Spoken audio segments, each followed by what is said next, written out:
It's Monday. It's JoeLumb's movie review. Greetings, everybody. I am JoeLumb, and this week I'm going to be talking about the Scorpions' 1979 album, Lovedrive. Feel free to like the video, subscribe to my channel, and click that ding notification bell so when a new video comes out, you can go check it out for yourselves. And now, on to the video. When the Scorpions released Lovedrive in 1979, the record is or was considered, by which critic you ask, to be the pinnacle of their long and storied career. And they have been around since the mid-1960s. But here's the backstory behind the formation of the Scorpions. They were formed in Hanover, Germany in 1965 by Rudolf Schenker. But it really didn't come into fruition until 1969 or 1970, when his younger brother, Michael Schenker, joined along, as well as singer by the name of Klaus Meine. The Scorpions released their first record, Lonesome Crow, in 1972, but then Michael Schenker left the group to be a part of UFO, so Rudolph turned to Michael's friend Uli John Roth, or Ulrich Roth, whatever the name you decide to go with, to join Schenker, Meine, bassist Francis Buchholz, and drummer Jürgen Rosenthal, and a keyboardist by the name of Achim Kirschning.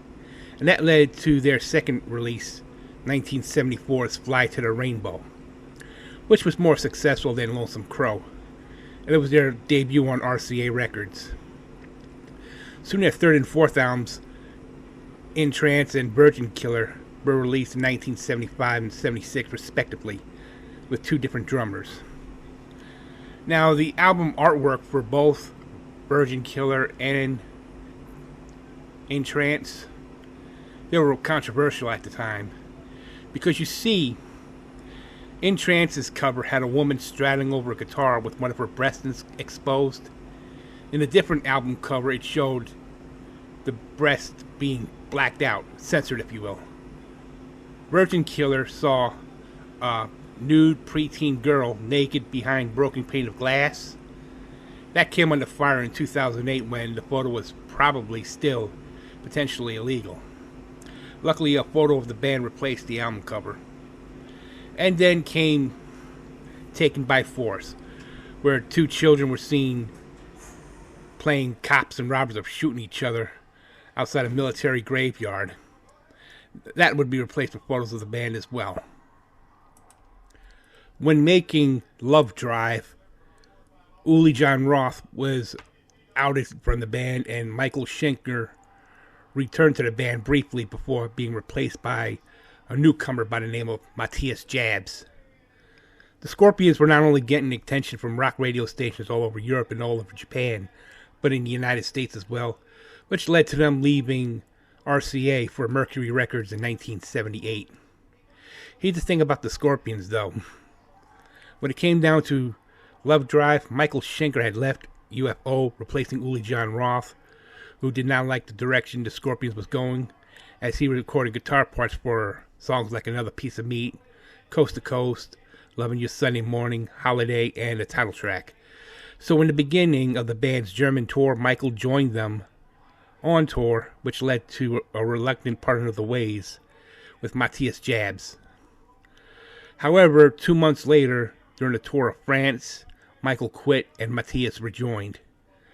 Now, as far as the artwork of Lovedrive went, the album cover saw a well-dressed man and a pretty woman sitting in the back of a car, with the woman's right breast exposed, as the man's hand connected to like stretched bubble gum on the woman's right breast. The back cover saw the same two, but holding a photo of the band, with the woman's left breast exposed without any gum. That caused controversy in the US. Luckily, an alternate album cover of a blue scorpion with muscles on a black background, the original uncensored cover, was restored in the remastered series. I now look at the track listing for Lovedrive, and it starts off with Loving You Sunday Morning, written by Klaus Meine, Rudolf Schenker, and Herman Rarebell, clocking in at 5:36. Another Piece of Meat, written by Herman Rarebell, Michael and Rudolf Schenker, clocking in at 3:30. Always Somewhere, written by Klaus Main and Michael Schenker, clocking in at 4:56. Coast to Coast was an instrumental piece written by both Schenker brothers, Rudolph and Michael, clocking in at 4:42. Can't Get Enough was written by Klaus Main and Rudolph Schenker, clocking in at 2:36. Is Anybody There, written by Klaus Main, Herman Rarebell, and Rudolph Schenker, clocking in at 3:58. Lovedrive, written by both Schenker brothers, Rudolph and Michael, and Klaus Main, coming in at 4:49. And Holiday, written by Klaus Main, Rudolph and Michael Schenker, at 6:32. There was bonus tracks on the 50th Anniversary Deluxe Edition, a demo of the song 'Cause I Love You, written by Klaus Main and Rudolph Schenker, clocking in at 4:31, and a demo version of Holiday, clocking in at 9 minutes 34 seconds. Lovedrive proved to be the Scorpions' first breakthrough success in the United States, reaching number 55 on the Billboard 200, reaching gold on May 28, 1986, just 7 years after its release. Lovedrive also had breakthrough success in the UK, reaching number 36 on its album charts.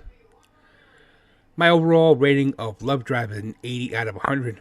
My favorite songs from the record are the title track, Loving You Sunday Morning, Holiday, and Another Piece of Meat. And I ranked this record number 1 on the best hard rock heavy metal albums of 1979. So that concludes this week's episode of JoeLumb's album review. Expect another episode coming up next Monday. Again, as always, you can like the video, subscribe to my channel, click the notification bell for any new videos coming out. So help my channel grow. Until then, adios. No.